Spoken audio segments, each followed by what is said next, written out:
আসসালামু আলাইকুম, welcome back to my channel 3 star লুইবিল। ভিউয়ার্স, আপনারা কেমন আছেন? এই তো আমরা আছি, সবাই আল্লাহর রহমতে ভালো আছি। আজকে আপনাদের জন্য আমি নিয়ে এসেছি খুবই মজার এবং খুবই ইজি একটি রেসিপি, সেটি হচ্ছে কাচকি মাছ ভুনা। কীভাবে সহজভাবে রান্না করা যায় তাই আজকে আপনাদেরকে দেখাবো।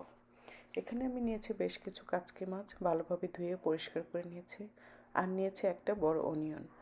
আমি চেষ্টা করেছি একটু কুচি কুচি করে কেটে নেওয়ার জন্য। আর দিয়ে দিচ্ছি সাথে 2 টিস্পুন মরিচের গুঁড়া। ঝালটা আপনারা আপনাদের পরিমাণ মতোই দিবেন। কাচকি মাছ তো আমি একটু ঝালটা বেশিই দিয়েছি। সাথে দিচ্ছি 2 টিস্পুন হলুদের গুঁড়া। এখানে মশলার পরিমাণটা খুবই সিম্পল।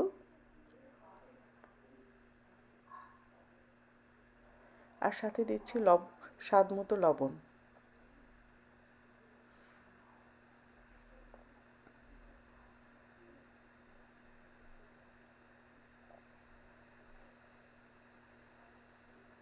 এখানে আমি দিয়েছি 1 টিস্পুন লবণ। মানে লবণের স্বাদটা আপনারা আপনাদের পরিমাণ মতোই দিবেন। আমি মশলাগুলো খুব ভালোভাবে পেঁয়াজের সাথে একটু কচলিয়ে নিচ্ছি, যেন পেঁয়াজের সাথে মিক্সড হয়ে যায়। আপনারা যদি মশলাটা পেঁয়াজের সাথে খুব ভালোভাবে কচলিয়ে মিক্সড করে নেন, পেঁয়াজটাকে নরম করে নেন, তো রান্নাটা খুব তাড়াতাড়ি হয়ে যায় আর খেতেও খুব টেস্ট হয়।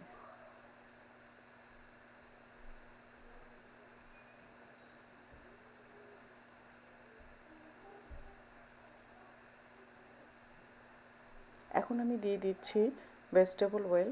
যে কোনো অয়েল দিয়ে আপনারা রান্না করতে পারেন, আমি আজকে ভেজিটেবল অয়েল দিয়ে রান্না করব। তেলের পরিমাণটা আপনারা আপনাদের পছন্দ মতোই দিয়ে থাকবেন। আমি আবারও পেঁয়াজের সাথে খুব ভালোভাবে মিক্সড করে নিচ্ছি।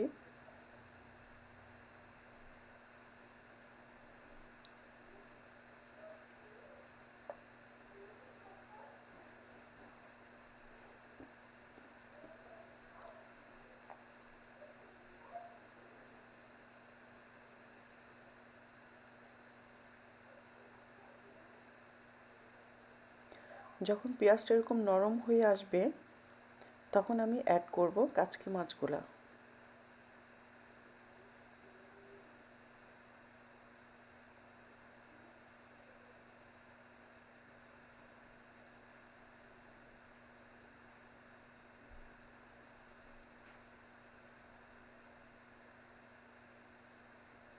এখন আমি পেঁয়াজের সাথে খুব ভালোভাবে মিক্সড করে নিয়েছি।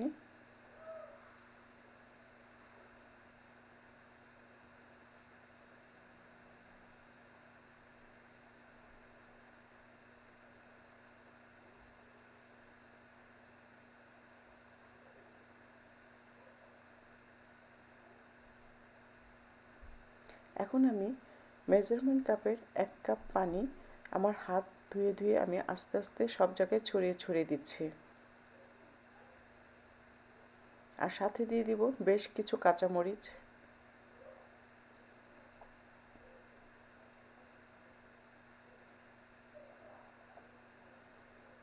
এখন আমি ঢেকে হাই হিটে রান্না করব।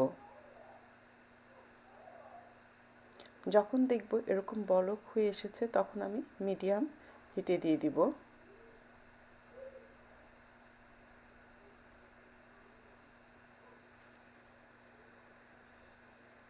যখন অলমোস্ট পানিটা শুকিয়ে আসবে, তখন আমি দিয়ে দিব বেশ কিছু ধনিয়া পাতা।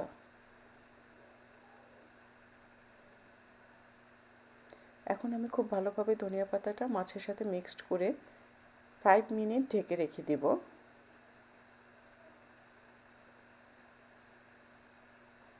একদম লো হিটে।